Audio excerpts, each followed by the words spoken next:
மீண்டும் உங்களை நாம் சந்திப்பதிலே மிக்க மகிழ்ச்சி அடைகின்றோம். நான் இலங்கையில் இருந்து பதுளை போதனா வைத்தியசாலையில் இருந்து வைத்தியர் கிருஷ்ணன் வேதநாயகம். ஆண்களுக்கு ஏற்படுகின்ற பாலியல் பிரச்சனைகளை பற்றி பார்த்து கொண்டிருக்கின்றோம். நேரடியாக தொடர்பு கொள்ள விரும்பினால் 0094 777 35 62 மூலம் தொடர்பு கொள்ள முடியும். அல்லது உள்ளூர் அன்பர்கள் 0777 35 62 45 மூலம் தொடர்பு கொள்ள முடியும். இந்த விந்து முந்துதல் அல்லது ப்ரீமேச்சுர் எஜாகுலேஷன் அல்லது ஆண்குறி விரைப்படைய முடியாத தன்மை, இரெக்டல் டிஸ்ஃபங்க்ஷன், இவற்றுக்கு பல தரப்பட்ட மருந்துகள் இருக்கின்றது. ஆனால் இந்த மருந்துகள் எடுத்து குடிக்கின்ற போது ஒரு பிரச்சனையை எங்களுடைய அன்பர்கள் அடிக்கடி கேட்பார்கள். கிட்டடியில் அவருக்கு பக்கத்திலே அவருடைய மனைவி இல்லை. அவருக்கு மனைவி இல்லை. என்ன செய்வார்கள் என்றால், வெளிநாடுகளில் இருந்து உள்நாட்டுக்கு வந்து அவர்கள் வந்த பிற்பாடு இந்த மருந்துகளை வாங்கி குடிக்க விழிக்கிடுவார்கள்.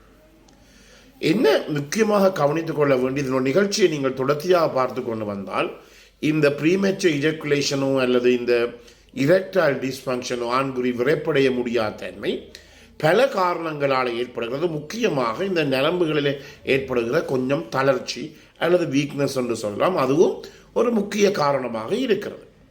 என்றபடியினாலே நரம்புகள் சம்பந்தப்பட்ட விடயங்களை நாங்கள் செய்வதற்கு கொஞ்சம் காலம் எடுக்கும். என்றபடியாலே இன்று நான் வெளிநாட்டிலிருந்து வருகின்றேன். நாளை என்னுடன் இரவு நான் மனைவியுடன் இருக்கப் போகிறேன். எனவே இன்றில் இருந்து மருந்து குடிக்கப் போகிறேன் என்று சொன்னால் அதனுடைய பலன் எங்களுக்கு ஒன்றுமே கிடையாது.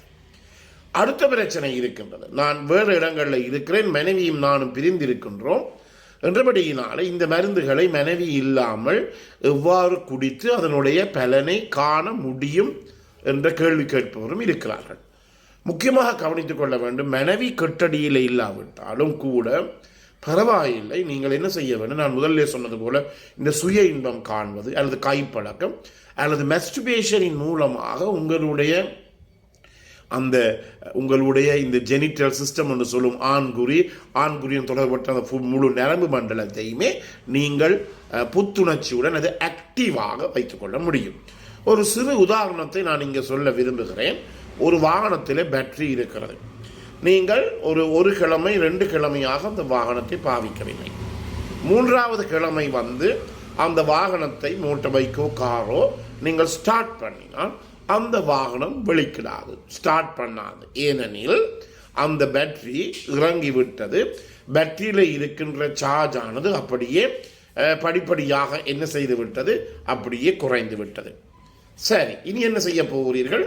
அந்த பேட்டரிக்கு பதிலீடாக நீங்கள் என்ன செய்யலாம், இன்னும் ஒரு புது பேட்டரியை நீங்கள் போடுகிறீர்கள். ரைட், புது பேட்டரியை நீங்கள் அந்த மோட்டார் பைக்கோ காருக்கு போட்டுட்டீர்கள். அதுக்கு பிற்பாடு என்ன செய்ய வேண்டும்? அதுக்கு பிற்பாடு நான் வாகனத்துக்கு புது பேட்டரி தான் வாங்கி போட்டிருக்கிறேன் என்றபடியினால் இது இப்படியே வச்சிருப்போம் 2-3 மாதம், பிறகு நாங்கள் பாவிப்போம் என்று சொன்னால் நீங்கள் வாங்கின புது பேட்டரி கூட பழுதா போய்விடும். என்ன செய்ய வேண்டும்? அதையும் நாங்கள் ஒன்றை விட்டு ஒரு நாளைக்கு அல்ல ஒவ்வொரு நாளும் அந்த காரையோ மோட்டார் பைக்கை ஸ்டார்ட் பண்ணி ரீசார்ஜ் பண்ண வேண்டும். இதுதான் எங்களுடைய உடலில் இருக்கின்ற பகுதி. உங்களுக்கு தெரியும், இந்த பேரலைஸ்ட் என்று சொல்லுவோம் அல்லது செரிப்ரோவாஸ்குலர் ஆக்சிடென்ட் அல்லது உங்களுக்கு தெரியும் சாதாரணமாக ஸ்ட்ரோக் என்று சொல்லுவார்கள், பாரிசவாதம் என்று சொல்லுவார்கள். இந்த பாரிசவாதம் வந்தவருடைய ஒரு பக்க கையும் ஒரு பக்க காலும் வழங்காமல் போய்விடும். வழங்காமல் போய் பிற்பாடு நீங்கள் என்ன செய்யலாம், அதை அந்த கையையும் காலையும் தூக்கலாம். காலை தூக்கி வைத்து நடக்க முடியாது, இழுத்து கொண்டு தான் நடப்பார்கள். காலம் செல்ல செல்ல நீங்கள் பார்க்கலாம், அந்த பேரலைஸ் அந்த பாரிசவாதத்தினாலே பாதிக்கப்பட்ட கைகளும் கால்களும் பாவிக்காமல் இருக்கிறபடியினாலே என்ன நடைபெறும் என்றால், அந்த கைகள்லையும் கால்கள்லையும் இருக்கின்ற மசில்ஸ், தசைகள் எல்லாம் அப்படியே சூம்பி போய் கடைசியிலே அதனுடைய அளவு கூட, அந்த பாதிக்கப்பட்ட கையினுடையோ காலுடைய அளவு கூட அப்படி சுருங்கி கொண்டு வருவதை எங்களாலே காண முடியும். இது எங்களுடைய உடலில் எல்லா அவயவத்துக்கும் பொருந்தும். அதாவது மூளையை கூட உங்களுக்கு தெரியும், இப்போது மிக முக்கியமான ஒரு பிரச்சனை, வயது போக போக ஆண்களுக்கோ பெண்களுக்கோ டிமென்ஷியா, அதாவது மறதி குறைபாடு ஏற்படுது. எனவே இந்த மறதி குறைபாட்டை நிவர்த்தி செய்வதற்காக மூளையினுடைய களங்களுக்கு வேலை கொடுப்பதற்காக இப்போ சொல்லப்படுகிறது புதிய உக்தி என்னவென்றால், நாங்கள் பலதுகளை எல்லாம் யோசிக்க வேண்டும், ஞாபகப்படுத்த வேண்டும், அல்லது ஏதாவது படித்த பிற்பாடு நாளைக்கு அந்த படித்ததை நாங்கள் ஞாபகப்படுத்த வேண்டும். அதே போலதான் இங்கேயும் இந்த ஆண் குறிக்கும் இந்த பீனிஸுக்கும் நாங்கள் அப்படியே மருந்து குடித்து கொண்டிருக்கின்றோம். மருந்து குடித்து கொண்டிருந்து இன்னும் 2-3 மாதம் போன பிற்பாடு வீட்டில் இருக்கின்ற மனைவியுடன் பாலியல் உறவை வைத்துக் கொள்ளும் என்று சொன்னால் அந்த இடத்திலே இந்த பேட்டரி மாதிரி தான். புது பேட்டரி போட்டாலும் சார்ஜ் பண்ணாட்டி சார்ஜ் பண்ணி படாட்டி அந்த பேட்டரியும் புது பேட்டரியும் பழுதா போயிடும்.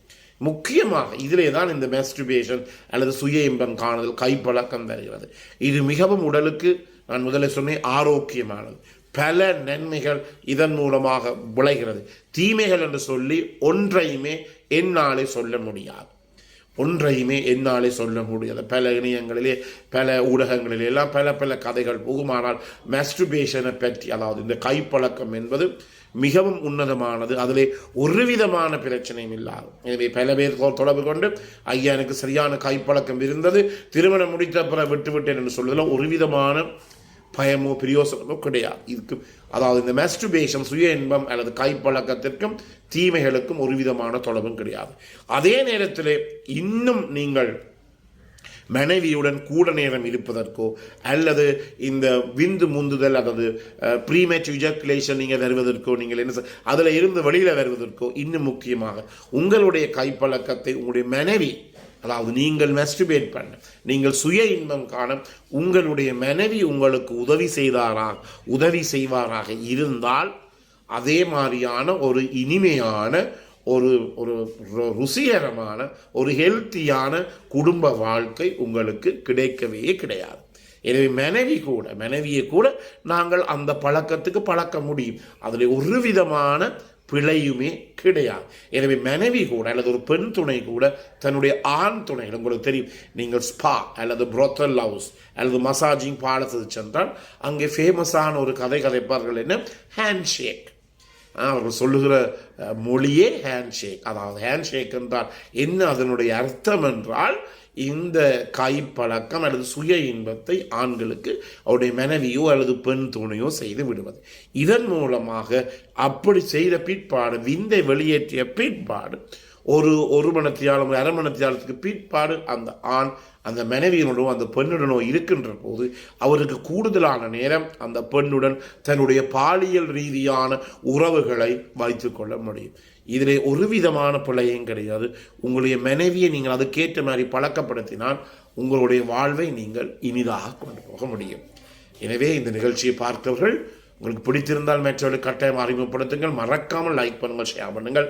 அதன் டிக்டாக் என்பவர்கள் கட்டாயமாக, டிக்டாக்லேயே அவர்கள் 10 லட்சம் போய்விட்டது பார்வையாளர்கள், ஃபாலோவர்ஸ் குறைவாக இருக்கிறது. தயவு செய்து டிக்டாக் பார்ப்பவர்கள் கட்டாயமாக இதை நீங்கள் ஃபாலோ பண்ணுங்கள். பிறந்திருக்கின்ற நாள் உங்கள் அனைவருக்கும் இனிய நாளாக அமைய அனைவருக்கும் பொதுவான இறைவனை வேண்டி விடைபெறுகிறேன். நன்றி, வணக்கம்.